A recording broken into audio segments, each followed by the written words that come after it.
Gauss का एक और अनुप्रयोग, गाउस के प्रमेय का एक अन्य अनुप्रयोग, इसके पहले आपने कुछ पढ़ रखे हैं। अब एक अन्य अनुप्रयोग में ये देखेंगे हम कि यदि प्रश्न है कि यदि आपको एक अनंत समतल चादर समान रूप से आवेशित दी जाए तो उसके कारण r दूरी पर किसी बिंदु पर विद्युत क्षेत्र की तीव्रता क्या होगी, इसकी गणना कीजिए। प्रश्न कहता है कि यदि कोई एक समान रूप से अनंत आवेशित चालक हो जिसका ओर छोर ना हो और वह एक समान रूप से आवेशित की गई हो, तो इस स्थिति में चालक से r दूरी पर एक विद्युत क्षेत्र की तीव्रता कितनी होगी, उसको गाउस के प्रमेय की सहायता से क्या कीजिए, गणना कीजिए। हम सबसे पहले तो प्रश्न की भाषा में जाते हैं। प्रश्न कहता है एक समान रूप से आवेशित अनंत समतल चादर। तो हम पहले मान लेते हैं कि माना कि एक समान आवेश क्षेत्र आवेश घनत्व सिग्मा से आवेशित अनंत समतल चालक है। एक अनंत समतल चालक है जिस पर आवेश घनत्व, क्षेत्रफल आवेश घनत्व, चूंकि क्षेत्रफल है तो क्षेत्रफल में क्या होगा, क्षेत्रफल आवेश घनत्व समान रूप से एकांक क्षेत्र पर कितना आवेश स्थित है उसको दिया जाता है और उसे क्या कहते हैं, क्षेत्रफल आवेश घनत्व। तो क्षेत्रफल आवेश घनत्व कितना है, सिग्मा है, जिससे r दूरी पर हमें किसी बिंदु P पर विद्युत क्षेत्र की तीव्रता E के लिए व्यंजक ज्ञात करना है। चूंकि चादर के दोनों ओर समान दूरी r पर दो बिंदु P और P डैश उपस्थित होंगे। चादर है, चादर के दोनों ओर ही समान दूरी पर क्या होंगे, एक समान दूरी पर एक नहीं दो बिंदु होंगे, दो बिंदु P और P डैश स्थित होंगे। अब P और P डैश को हम मिला दें तो ये एक ही सरल रेखा में स्थित होंगे। यदि चादर के को लंबवत ढेर सी रेखाओं से काटा जाए तो प्रत्येक रेखा पर समान दूरी पर अनेक बिंदु स्थित होंगे। तो हमने कहा कि चालक के दोनों ओर लंबवत रेखा खींचने पर, चालक के लंबवत एक रेखा खींचने पर r दूरी पर समान दूरी पर दो बिंदु होंगे और दोनों एक दूसरे से विपरीत दिशा में होंगे। माना कि r दूरी पर एक और बिंदु P है और दूसरी ओर बिंदु P डैश है। P और P डैश को मिला लें तो हमारा यहाँ से प्रथम चरण शुरू हो जाता है, फर्स्ट स्टेप गाउसियन थ्योरम को उपयोग करने का। पहला चरण में हम गाउसियन पृष्ठ की कल्पना करते हैं। PP डैश को अक्ष मानते हुए चालक के पृष्ठ के लंबवत 2r लंबाई एवं a वृत्तीय क्षेत्रफल के अनुप्रस्थ काट वाले एक बेलन को खींचते हैं। गाउसियन पृष्ठ के लिए हम क्या करते हैं, एक बंद बेलन की कल्पना करते हैं। तो हम क्या कह रहे हैं, P दोनों ओर बिंदु P और P डैश को मिलाने वाली रेखा को अक्ष मानकर 2r लंबाई एवं a वृत्तीय पृष्ठ का एक बेलनाकार गाउसियन पृष्ठ को खींचा जाता है, जिससे चूंकि वृत्तीय पृष्ठ समान दूरी पर है और बल रेखाएं इसके लंबवत होंगी, जिसके कारण विद्युत क्षेत्र की तीव्रता E का मान P और P डैश अर्थात वृत्तीय पृष्ठों पर एक समान होगा। पुनः यह बेलनाकार पृष्ठ या गाउसियन पृष्ठ एक से अधिक पृष्ठों के योग से बना हुआ है, एक से अधिक पृष्ठों के समायोजन से बना हुआ है, जिसके कारण इस गाउसियन पृष्ठ से संबद्ध कुल विद्युत फ्लक्स जो हमारा स्टेप 2 है, निकालने के लिए हमें अलग अलग पृष्ठों का विद्युत फ्लक्स निकालना होगा। चूंकि बेलन के कुल 3 पृष्ठ होते हैं, बंद पृष्ठ, दो वृत्तीय पृष्ठ और एक वक्राकार पृष्ठ। तो चूंकि यदि हम यहाँ देखें तो समतल चादर से निकलने वाली बल रेखाएं, चूंकि हमने जो बेलन लिया है वो समतल चादर के लंबवत लिया है, जिसके कारण समतल चादर से निकलने वाली बल रेखाएं वक्राकार पृष्ठ के समांतर और वृत्तीय पृष्ठों के लंबवत होंगी।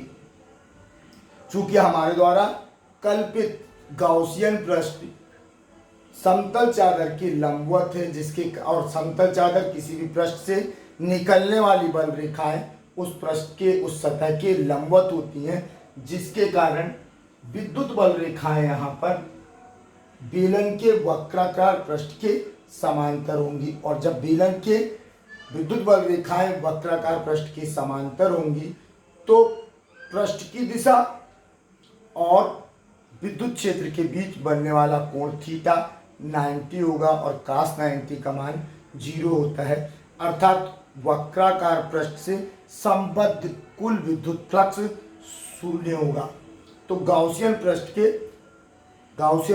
अर्थात गाउसियन बेलनाकार पृष्ठ का वक्राकार भाग, चूंकि गाउसियन बेलनाकार पृष्ठ का वक्राकार पृष्ठ विद्युत बल रेखाओं के समांतर है, जिसके कारण वक्राकार पृष्ठ से संबद्ध समस्त विद्युत फ्लक्स शून्य होगा। लेकिन दोनों वृत्तीय पृष्ठ विद्युत बल रेखाओं के लंबवत हैं।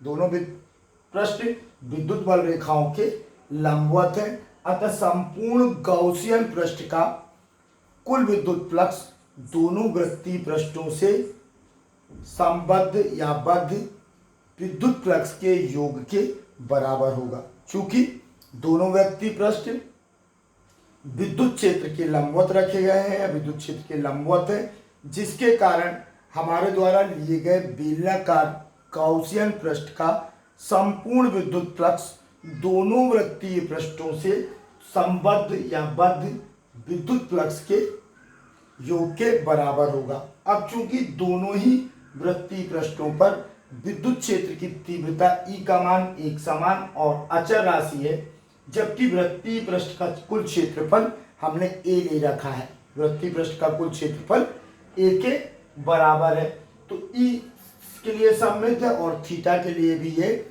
सममित है। तो ऐसी स्थिति में जब थीटा और E सममित हो तो किसी भी पृष्ठ से संबद्ध कुल विद्युत फ्लक्स तीव्रता गुणित उस पृष्ठ का क्षेत्रफल होता है। तो अब क्या हो जाएगा, कुल विद्युत फ्लक्स हमारे बेलनाकार गाउसियन पृष्ठ का कुल विद्युत फ्लक्स तीव्रता वृत्तीय पृष्ठ पर विद्युत क्षेत्र की तीव्रता A एवं गुणित विद्युत वृत्तीय पृष्ठ का क्षेत्रफल A, ये एक पृष्ठ का हुआ और दूसरे पृष्ठ का हो गया वृत्तीय पृष्ठ की पर विद्युत क्षेत्र की तीव्रता E एवं वृत्तीय पृष्ठ का क्षेत्रफल A। तो EA प्लस EA हो गया कुल विद्युत फ्लक्स 2A। इस प्रकार हमने निकाला कि हमने जो गाउसियन पृष्ठ लिया था उस पृष्ठ से संबद्ध कुल विद्युत फ्लक्स 2EA है। तीसरा स्टेप था हमारा कि हमें यदि आवेश बिंदु आवेश या आवेश के परिणामी आवेश के रूप में नहीं दिया है तो हमें हमारे गाउसियन पृष्ठ के अंदर उपस्थित कुल आवेश की गणना करनी चाहिए। तो हम चूंकि हमें क्या दिया है, हमें समतल चादर पर आवेश वितरण दिया गया है और वो कह रहा है कि एकांक क्षेत्रफल पर आवेश का घनत्व, एकांक क्षेत्रफल पर उपस्थित कुल आवेश कितना है, सिग्मा है। समतल शीट की अनंत समतल चादर की एकांक पृष्ठ पर स्थित क्षेत्र कितना है, आवेश कितना है, सिग्मा है। और यहाँ जो बेलन का वक्र पृष्ठ वृत्ताकार क्रॉस एरिया है अर्थात अनुप्रस्थ काट है वो कितनी है, A। और ये पूरा का पूरा एरिया कितने में आ रहा है, A में। तो चादर के कितने भाग को काटेगा, A को। तो इसका टोटल हो जाएगा, ये एक एकांक पर सिग्मा है तो A एरिया पर कितना आवेश हो जाएगा, सिग्मा इंटू A। तो कुल आवेश Q is equal to sigma into A। ये 3 चरण पूरे होकर चौथा चरण होता है गास प्रमेय। लेकिन हम जानते हैं कि गास प्रमेय कहता है कि किसी भी बंद पृष्ठ, किसी भी गाउसियन पृष्ठ या किसी भी बंद पृष्ठ जिसके अंदर आवेश उपस्थित हो उससे संबद्ध कुल विद्युत फ्लक्स को Q/ε0 होना चाहिए, Q/ε0 के बराबर होना चाहिए। अब गास के प्रमेय में हम गाउसियन पृष्ठ का विद्युत फ्लक्स 2EA रख दें और Q का मान सिग्मा इंटू A रख दें तो हमें क्या मिलता है, 2E into A is equal to sigma into A upon ε0। अब यदि E को छोड़कर हम बाकी को यहाँ ले जा लें 2A को, तो क्या हो गया, सिग्मा A अपान 2A ε0।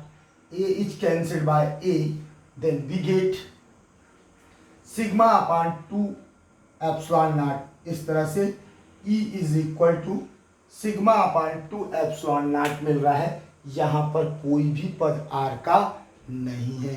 अतः सूत्र से स्पष्ट हो रहा है कि किसी अनंत आवेशित समतल चादर या चालक से विद्युत क्षेत्र की दूरी तीव्रता उसके दूरी पर निर्भर नहीं करती, या किसी अनंत आवेशित चालक के कारण विद्युत क्षेत्र की तीव्रता दूरी के पद से मुक्त होती है, दूरी के पद से स्वतंत्र होती है। अब बात उठती है कि यदि धन आवेशित है, यदि चालक धन आवेशित है तो विद्युत रेखाएं, बल रेखाएं चालक से निकलकर विद्युत क्षेत्र की दिशा चालक से बाहर की ओर होगी, चालक से अनंत की ओर होगी।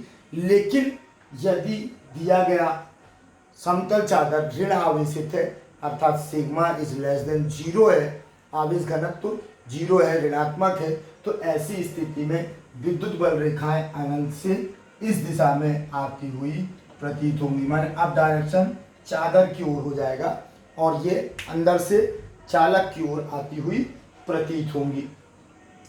अब यदि चालक, तीसरी कंडीशन है कि यदि चालक अनंत ना लंबाई का ना हो, सीमित चालक हो, फाइनाइट चालक हो, तो ऐसी स्थिति में क्या ये सूत्र काम करता है? ऐसी स्थिति में ये सूत्र लगभग वही मान देता है, लेकिन कहाँ के लिए? ठीक मध्य भाग के लिए। मध्य में चादर के यदि लंबवत मध्य क्षेत्र में हम देखते हैं तो हमें इस सूत्र से तीव्रता प्राप्त हो जाएगी। लेकिन जैसे ही हम किनारों पर जाते हैं तो आवेश का वितरण पृथक हो जाने के कारण यह सूत्र कार्य नहीं करता। तो ये हुआ गाउस के अनुप्रयोग का नेक्स्ट, गाउस के एक अनुप्रयोग और, तो ये इसका उपयोग भी होना संधारित्र में, इसलिए इसको भी पढ़ना जरूरी था। इस तरह से मैंने जो गॉसियन प्रश्न में आपको बताए थे वो चारों चरणों का मैं उपयोग करते जा रहा हूँ। आप चाहें तो किसी का भी निकाल सकते हैं, बस आपको गॉसियन प्रश्न लेना है और उस गॉसियन प्रश्न से संबंधित विद्युत फ्लक्स की गणना करना है और उसके बाद इसको लगा देना है। थैंक्स।